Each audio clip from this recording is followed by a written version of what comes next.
Բարև ձեզ, այս հոլովակը նախատեսված է այն քաղաքացիների համար, ովքեր 2024 թվականի ընթացքում եղել են վարձու աշխատող կամ մատուցել են ծառայություն քաղ իրավական պայմանագրի հիմքով։ Տվյալ քաղաքացիների ստացված եկամուտները բեկում առկա տեղեկատվության հիման վրա լրացվում են ինքնաշխատ։ Իսկ այն քաղաքացիները, ովքեր ունեցել են հարկային գործակալ չհանդիսացողներից ստացվող եկամուտներ, օրինակ վարձավճար, ավանդի տոկոս, շահաբաժին, որոնք պետք է ինքնուրույն հայտարարագրել, պետք է հետևեն մեր 4-րդ հոլովակի ուղեցույցներին։ Նախ եւ առաջ մենք կներկայացնենք, թե ինչպես հայտարարագիր լրացնելու համար ստանալ հարկ վճարողի հաշվառման համարը ՀՎՀ-ն, ապա ցույց կտանք, թե ինչպես լրացնել եւ հանձնել հայտարարագիրը։ Մուտք գործելով ֆիզիկական անձանց էլեկտրոնային ծառայությունների միասնական համակարգի էջ self-portal.taxservice.am նշելով համաձայնվում եմ վանդակը եւ սեղմելով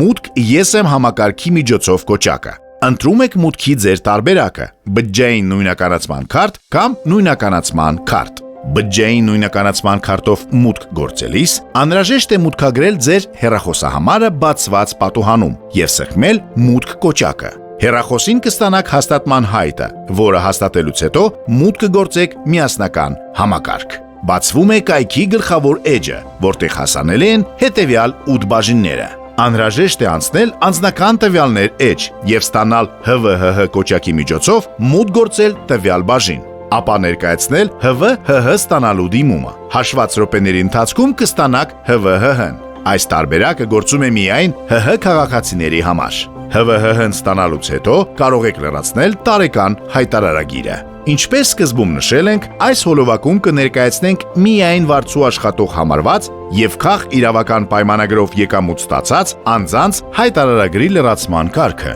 ըստ որի այն լրացվում է ինքնաշխատ եղանակով ելնելով բեկում առկա տեղեկատվությունից։ Տարեկան հայտարարագիր ներկայացնելու համար անհրաժեշտ է մուտք գործել հայտարարագրեր բաժին, ապա ընտրել հաշվարկ, հայտարարագիր, եկամտային հարկի եւ սոցիալական վճարի փաստաթղթի տեսակը։ Բացված էջում առաջին քայլով անհրաժեշտ է ընտրել այն տարեթիվը, որի համար պետք է ներկայացվի հայտարարագիրը, եւ հաջորդ բացված պատուհանում նշել հայտարարատու հանդիսանալու հիմքը։ Եթե հանդիսանում եք հայտարարատու մի քանի հիմքով, ապա միաժամանակ պետք է ընտրել համապատասխան կետերը։ Սկսում ենք լրացնել հայտարարագիրը։ Ինքնաշխատ լրացնում ենք բաժին 1-ում գործատուից ստացված եկամուտները։ Անհրաժեշտության դեպքում կարող եք խմբագրել լրացված տեղեկատվությունները։ Վերջում անհրաժեշտ է սեղմել գրանցել կոճակը, եւ այն հայտնվում է լրացված հայտարարագրեր բաժնում։ Այնուհետ պետք է ստորագրել եւ սեղմել հանձնել ՊԵԿ կոճակը։